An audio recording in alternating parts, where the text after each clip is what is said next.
Hello! And welcome back to Archives of Fabella Daily, the only podcast that gives you a peek into the history of a magical world. Today is March 24th, equal to Aries 4th. Books are available on Amazon. Please rate and review the podcast on iTunes, or wherever you listen to your podcasts, and hit that subscribe button for more great stories right in your feed.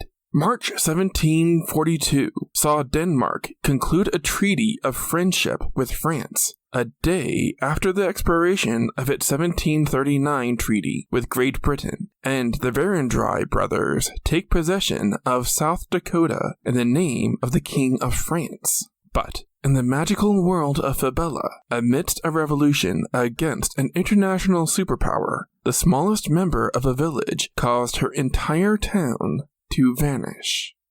I'm Dylan Foley, and this is Archives of Fabella.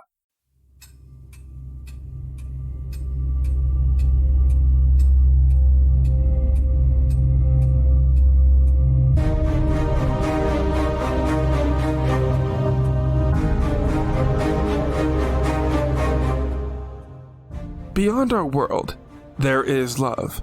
Beyond our world, there is war. Beyond our world, there is life. Beyond our world, there is Fabella.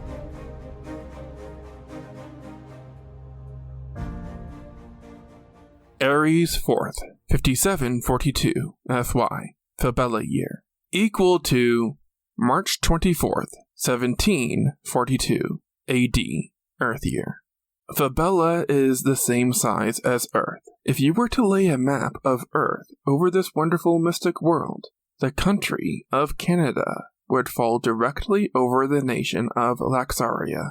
Laxaria was known for importing lumber and ore throughout Fabella, but the large nation of the Great White North's greatest claim to fame in history took place as they were fighting for their independence. Days after rebel colonists in the northwestern country of Laxaria took up arms against the Sheba Union in the 5742 Laxarian Revolution, the tiny hamlet of Pfefferton was suddenly and ruthlessly attacked by the Sheban Air Force.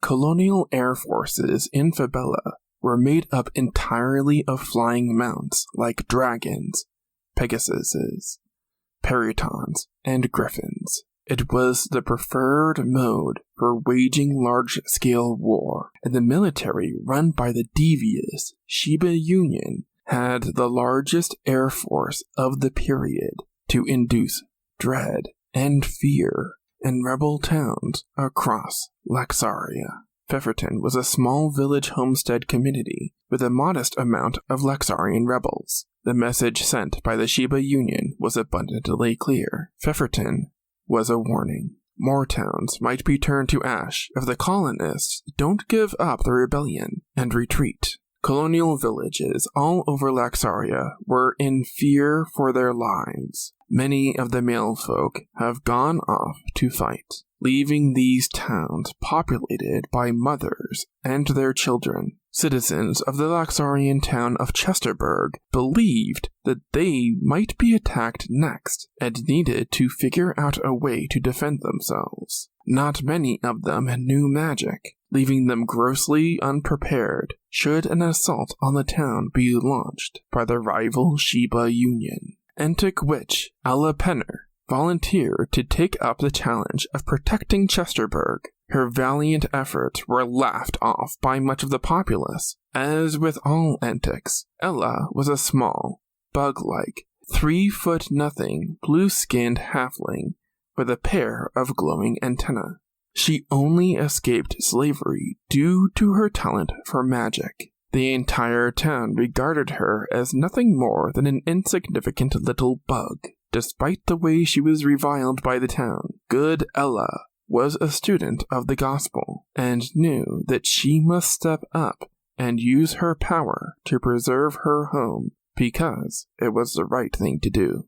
The task set before Ella was daunting to say the least. With Sheban air forces capable of raining hellfire down on Chesterburg, the only way to really protect the town would be to hide it. How could she hide an entire town? Her first thought was to brew a potion. After months of hard work, she was able to create a unique type of invisibility potion that rendered any object soaked in the solution completely invisible. However, the solution was poisonous when ingested by living things, and remarkably toxic when it came in contact with the skin of vermin she had been using for her experimentation.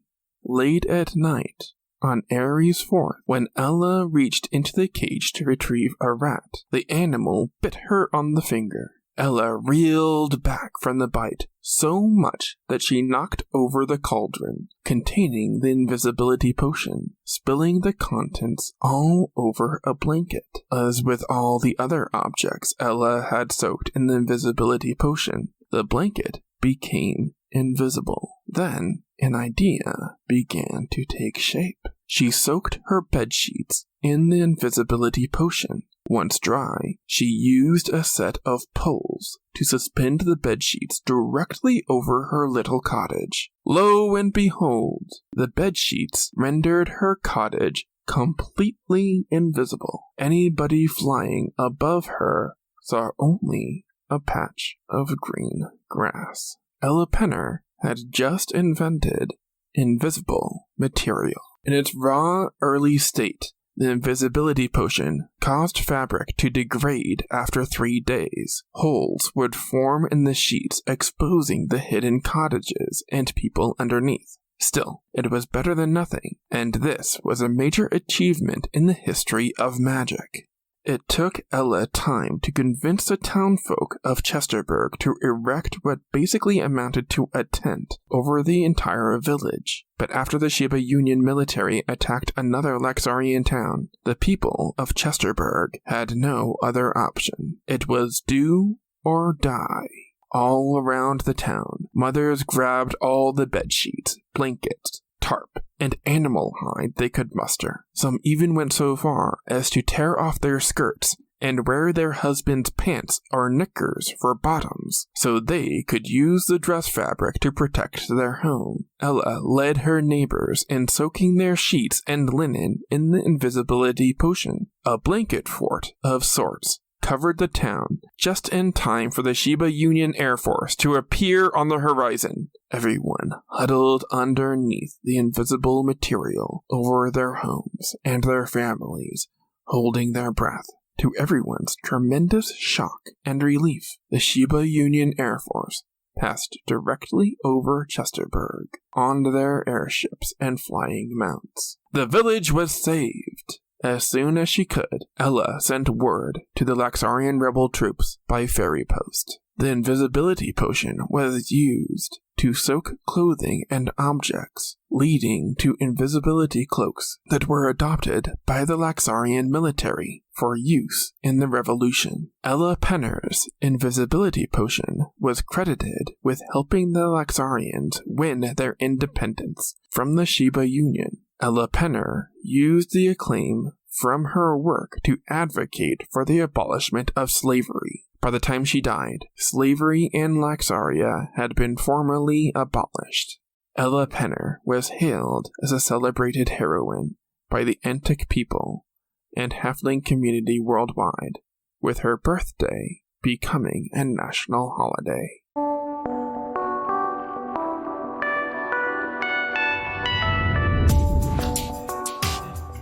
That's going to do it for us today. Tune in tomorrow to learn how a fairy spy contributed to the greatest defeat Fabella ever suffered. Subscribe now to get more new episodes right in your feed. Rate and review the podcast on iTunes or wherever you listen to your podcasts. Send your questions to archivesoffabella@gmail.com. Archives of Fabella is created, produced, and hosted by Dylan Foley, with music by Garrett Ferris and audio blocks. Books are available on Amazon in ebook and paperback. As always, look outside of what is possible and think about what might be.